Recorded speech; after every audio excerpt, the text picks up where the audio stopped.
Saat membahas perang besar, orang sering menunjuk titik balik saat pertempuran dimenangkan atau kalah.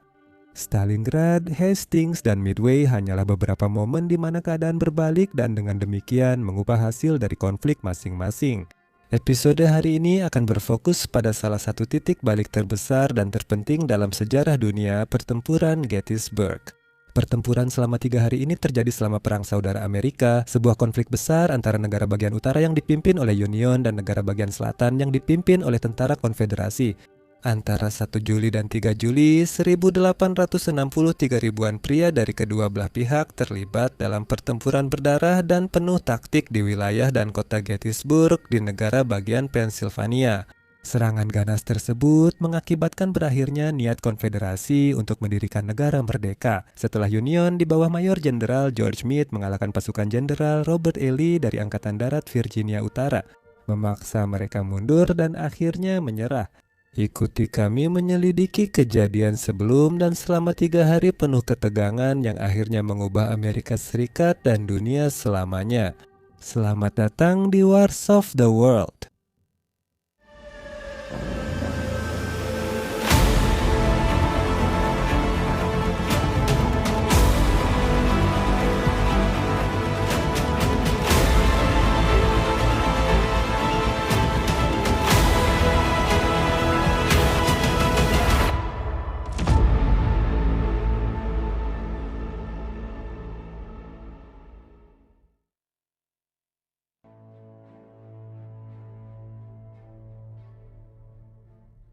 Mari kita pahami dulu tahap perang sebelum konflik terkenal di Pennsylvania antara 30 April hingga 6 Mei tahun itu.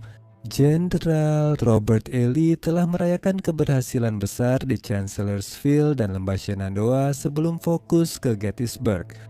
Ini adalah upaya kedua sang jenderal menyusup ke negara bagian utara setelah serangan pertamanya berakhir di Antietam tahun sebelumnya. Lee memerintahkan pasukannya yang berjumlah 72.000 orang untuk memanfaatkan kampanye mereka yang penuh percaya diri, sekaligus membangkitkan semangat pasukannya untuk membalas kematian Thomas J. Stonewall Jackson. 3 korps pasukan dipimpin Letnan Jenderal James Longstreet, Korps 1, Richard S. Ewell, Korps 11, dan A. P. Hill, Korps 111. Joseph Hooker, Komandan Angkatan Darat Potomac, dicopot oleh Presiden Abraham Lincoln dan digantikan Mayor Jenderal George Gordon Meade usai kekalahan di Chancellorsville. Meade tidak membuang waktu dalam memerintahkan pasukannya untuk langsung menghadapi tentara konfederasi yang sudah bergerak maju ke selatan Pennsylvania. Pada 29 Juni, Robert Lee memerintahkan pengumpulan pasukan di Cashtown, 13 km barat Gettysburg. Keesokan harinya, Korps 3 Hill yang dipimpin Brigjen J. Johnston Pettigrew memasuki kota itu. Di sini, ia melihat pasukan kavaleri Union tiba di bawah komando Mayor Jenderal John Buford. Pettigrew kembali ke Cashtown untuk melaporkan temuannya dan merencanakan langkah mereka selanjutnya.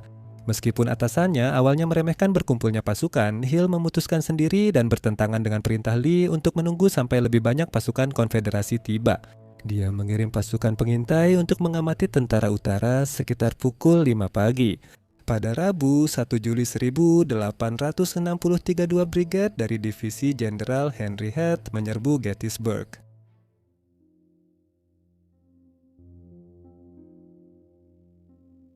Lee memerintahkan Letnan Jenderal Ewell menyerang Bukit Pemakaman namun ditolak karena pasukan Union dianggap terlalu kuat untuk diserang langsung. Punggungan yang dikenal sebagai Little Round Top itu dijaga ketat di bawah komando Winfield Scott Hancock. Saat divisi Hess bergerak ke timur di Chambersburg Pike pukul 07.30, brigade itu bentrok kecil dengan kavaleri Union. Sebelum tengah hari, brigade konfederasi maju ke timur ke McPherson Ridge dan menghadapi Mayor Jenderal John F. Reynolds. Meski sudah menyusun strategi, Reynolds tertembak dan tewas di awal pertempuran, lalu Mayor Jenderal Abner Doubleday mengambil alih komando. Brigade Brigadir Jenderal Pettigrew kemudian masuk mengepung ke 19 Indiana dan memukul mundur Iron Brigade.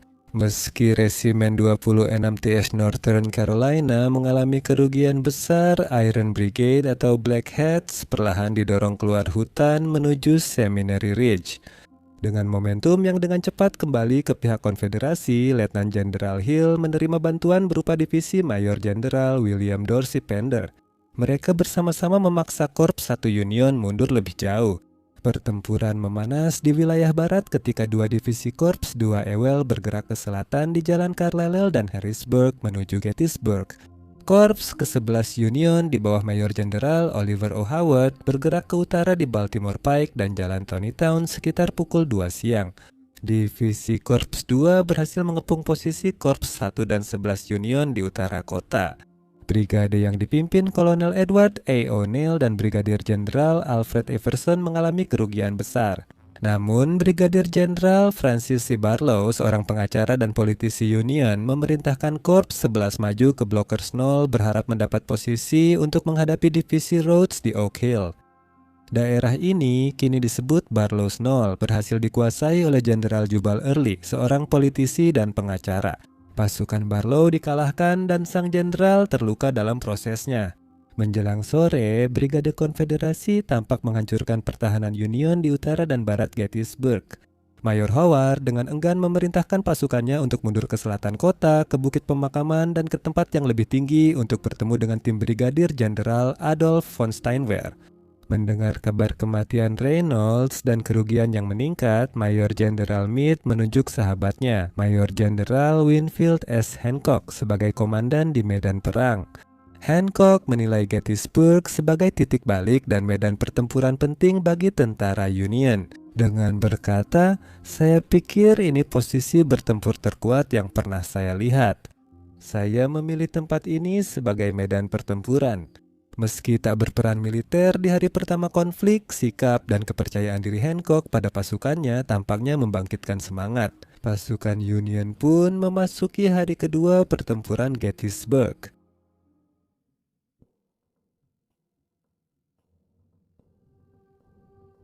Pada hari pertama, 22.000 pasukan Meade dan 27.000 pasukan Lee masing-masing seperempat dan sepertiga dari total, bertempur, gugur, serta menguras fisik dan persenjataan mereka.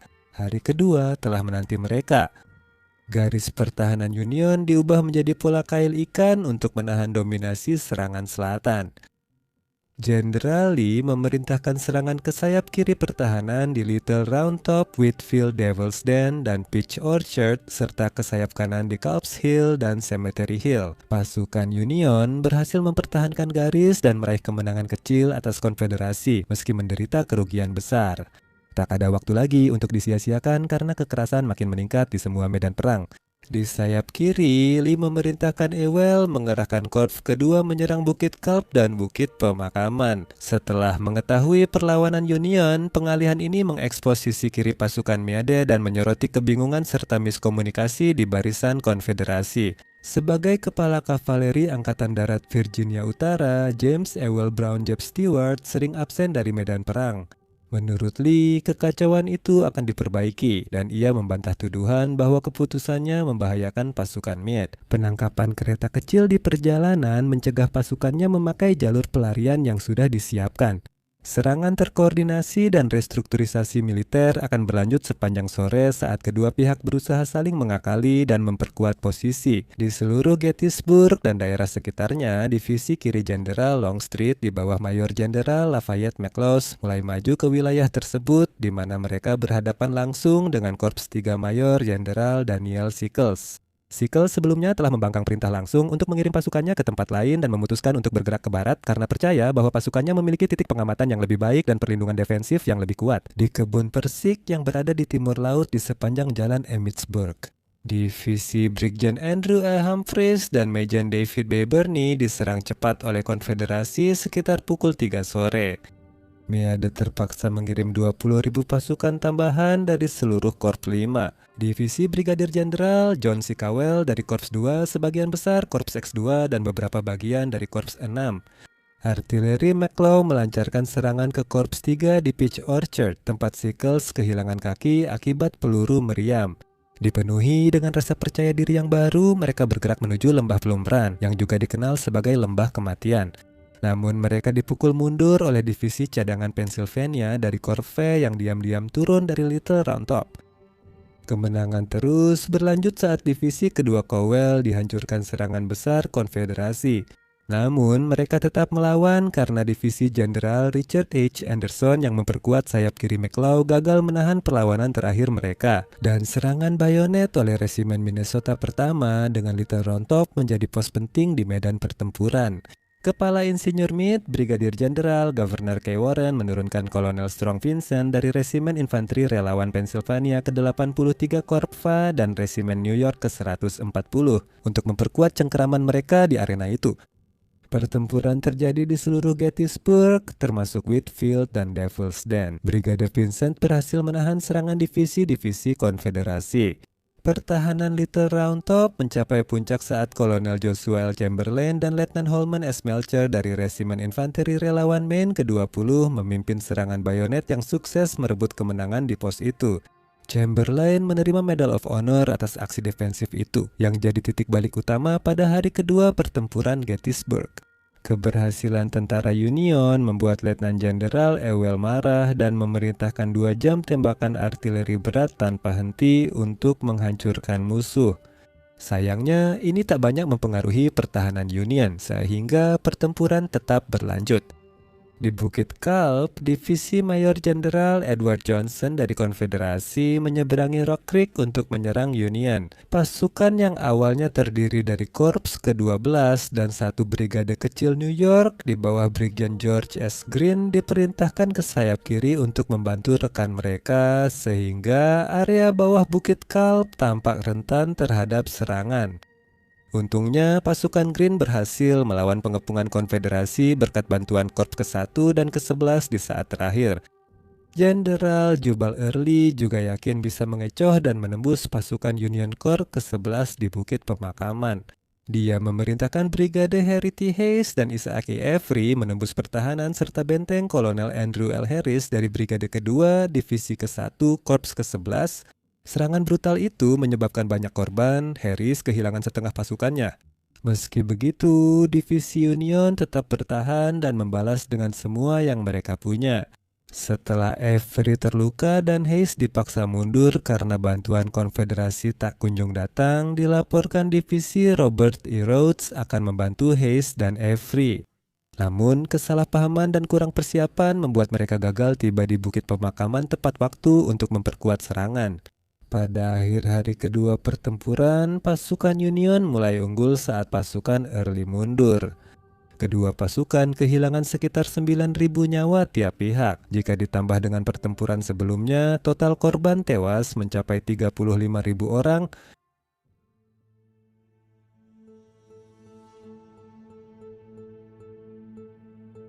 Setelah 2 hari penuh strategi, kerugian, dan kemenangan bergantian, tibalah hari ketiga yang jadi hari terakhir, di mana kemenangan menjadi semakin penting untuk meraih kejayaan dan pada akhirnya memenangkan Perang Saudara Amerika. Pagi tiba, kedua pihak masih terpukul usai 7 jam serangan di Bukit Kalb. Saat pasukan Konfederasi Jenderal Lee mundur dan Union kembali berkumpul serta memperkuat posisi, Lee mengusulkan rencana baru, mengerahkan 3 divisi terpisah menyerang Union. Pusat di Bukit Pemakaman dipimpin perwira Angkatan Darat Korea, Mayor Jenderal George Edward Pickett yang namanya akan identik dengan hari ketiga pertempuran. Sekitar 15.000 pasukan maju ke posisi musuh melewati ladang terbuka dalam rencana serangan yang berbahaya dan putus asa. Para prajurit berjalan di ladang. Lee memerintahkan Longstreet agar divisi Virginia Pickett, Korps 1 dan 6 Brigade Korps Hill menyerang Korps 11 Union. Dari sisi kanan punggungan, sekitar pukul 3 sore, serangan Pickett pun dimulai. Serangan artileri diawali rentetan 150-170 meriam Konfederasi ke posisi tentara Union, menjadi tembakan terbesar di perang itu. Tidak ada respons langsung dari Brigadir Jenderal Henry Jackson Hunt. Sebaliknya, pasukannya akan menghemat amunisi dan bertahan dari serangan artileri awal selama 15 menit. Perintah diberikan untuk membalas dengan menembakkan 80 meriam Union ke arah pasukan Pickett yang masih berada di posisi rentan. Di ladang terbuka, dibantu pasukan Tris, serangan Konfederasi berhasil dipukul mundur. Manuver pertahanan itu tidak sepenuhnya menghilangkan ancaman saat Brigade Brigjen Louis A. Armistead dari Divisi Pickett berhasil menembus pasukan Union. Pada puncak konfederasi, prajurit Armistead bertempur jarak dekat melawan lawan dari utara menggunakan senapan, bayonet, dan batu untuk membunuh siapapun di depan mereka. Armistead mencoba membalikan meriam Union ke arah mereka, tetapi ia tewas dalam proses tersebut setelah mengetahui bahwa tidak ada lagi amunisi yang tersisa untuk digunakan. Demikian pula, pasukan Pickett tidak mampu menahan serangan balasan dari pasukan Hunt dengan 2/3 dari divisi jenderal tersebut kehilangan nyawa dalam serangan itu. Lokasi serangan Pickett kemudian dikenal di kalangan militer dan geografis sebagai East Cavalry Field. Pertempuran kedua berakhir dengan kekalahan kavaleri Union yang menyerang infanteri konfederasi. Meski menang, banyak yang menilai taktik kavaleri kurang memadai lalu dikenal sebagai South Cavalry Field. Meskipun upaya serangan mendadak Jenderal Pickett terhadap posisi Union di Cemetery Hill berakhir dengan kegagalan, perang masih terus berlangsung di berbagai front. Pada saat yang sama, divisi kavaleri Jeb Stuart dengan 3 brigade dan bantuan Brigade Jenkins dikirim menjaga sayap kiri konfederasi. Para perwira disarankan memanfaatkan kegagalan misi dengan menyerang sayap kanan Union dan menempatkan diri di belakang infanteri Union yang menghadapi serangan konfederasi. Pasukan Stuart kemudian menyerang Union. Sekitar 48 km timur laut Gettysburg, pasukan Stuart bertabrakan dengan divisi Brigadir Jenderal David McMurtry Gregg dan Brigade Custer dari divisi Kilpatrick. Pertempuran berakhir dengan kebuntuan tanpa ada pihak yang memperoleh keuntungan besar. Namun, pihak Union mengklaim kemenangan karena Gregg dan Custer berhasil menggagalkan rencana penyerobotan Stuart dekat belakang Bukit Pemakaman. Setelah Brigadir Jenderal Johnston Kilpatrick mendapat kabar pasukan Union berhasil mempertahankan garis pertahanan dan menimbulkan banyak korban konfederasi serta mencegah penetrasi ke wilayah sekitar, dia segera melancarkan serangan kavaleri terhadap posisi infanteri Korps Longstreet di barat daya Big Round Top. Skuadron itu bergerak menuju arena yang sangat kasar dan dipenuhi pepohonan. Kuda-kuda mereka akan kesulitan di medan seperti itu. Bukan hanya itu, mereka juga harus menganggap bahwa pasukan Longstreet sudah bersenjata dan siap menghadapi serangan balasan. Rencana itu akan menyebabkan banyak korban jiwa di kedua pihak, khususnya Serikat. Brigadir Jenderal Elon J. Farnsworth memprotes tindakan itu, namun tetap diperintahkan menyerang markas persembunyian konfederasi. Farnsworth bersama banyak anak buahnya tewas dalam 5 serangan yang gagal.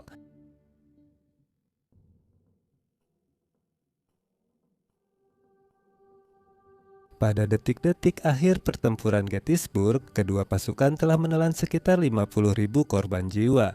Laporan menyebutkan Union kehilangan 23.055 orang, 3.155 tewas, 14.500, 31 terluka, dan 5.369 ditangkap atau hilang. Pada saat yang sama, pihak konfederasi mengalami sekitar 23.231 kerugian dengan 4.708 tewas, 12.693 terluka, dan 5.830 ditangkap atau hilang. Banyak penulis menilai pertempuran Gettysburg sebagai pertempuran paling brutal dan mematikan dalam kampanye itu. Selama 3 hari itu, jumlah jenderal yang terluka, tewas, atau hilang meningkat. Bukan hanya kematian para prajurit dari kedua belah pihak yang tercatat, tetapi juga diperkirakan antara 3.000 hingga 5.000 kuda juga tewas selama konflik tersebut. Setelah pertempuran, pagi 4 Juli Mayor Jenderal George Meade memerintahkan kavaleri menunggang kuda dan menyusuri belakang pasukan Robert E. Lee.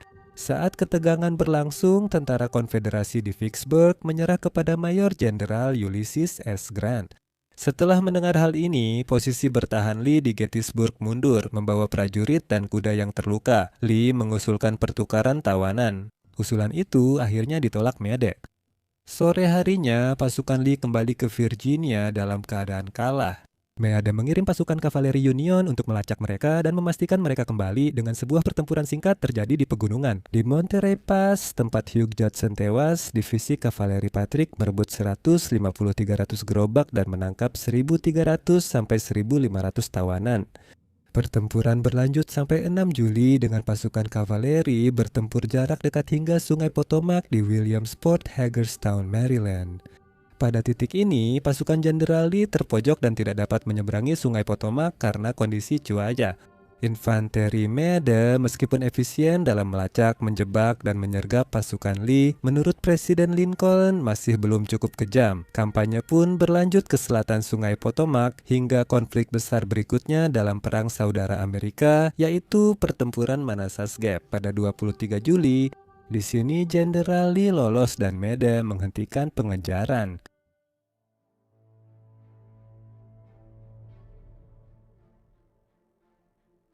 Pada 19 November 1863, Presiden Abraham Lincoln memberikan pidato terkenalnya saat peresmian pemakaman nasional Gettysburg.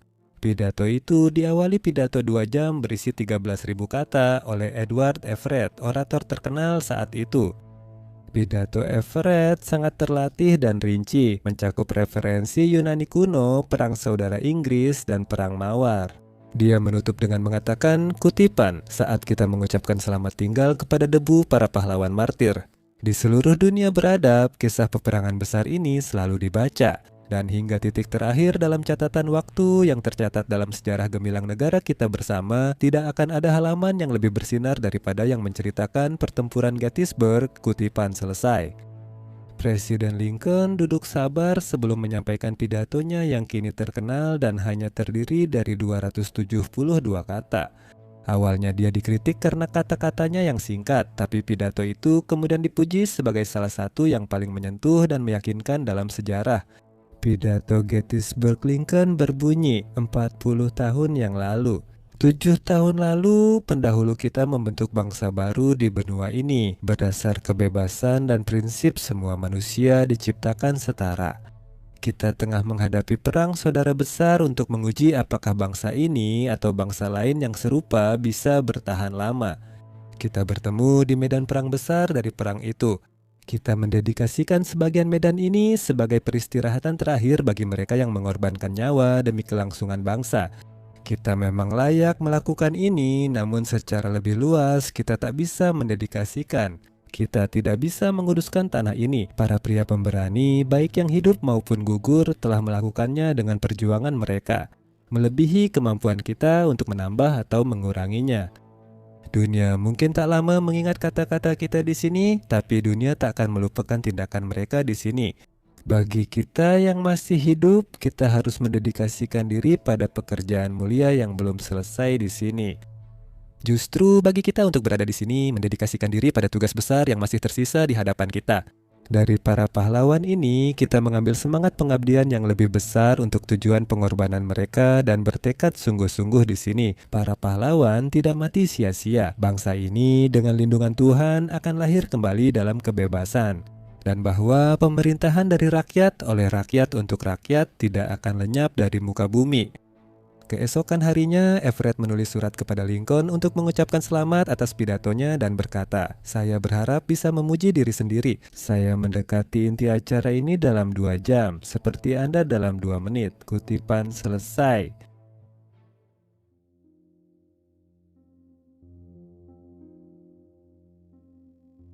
Setelah semua pertumpahan darah, pertempuran taktis, dan kecakapan strategi dari kedua belah pihak, pada akhirnya pihak Unionlah yang keluar sebagai pemenang dalam Perang Saudara Amerika. Perang resmi berakhir pada 9 April 1865 saat Jenderal Robert E. Lee menyerahkan pasukannya kepada Jenderal Union Ulysses S. Grant di gedung pengadilan Appomattox, Virginia. Penyerahan terakhir pasukan konfederasi di wilayah barat berlangsung di Galveston, Texas 2 Juni.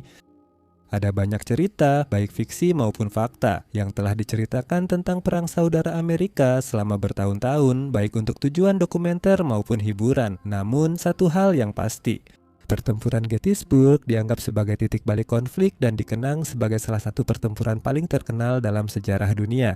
Kita hidup di masa penuh konflik besar seperti Perang Ukraina dan masalah di Timur Tengah. Meski manusia belum belajar dari kesalahan masa lalu saat memperjuangkan keyakinannya, bukti pesan ini jelas terlihat dalam pertempuran Gettysburg.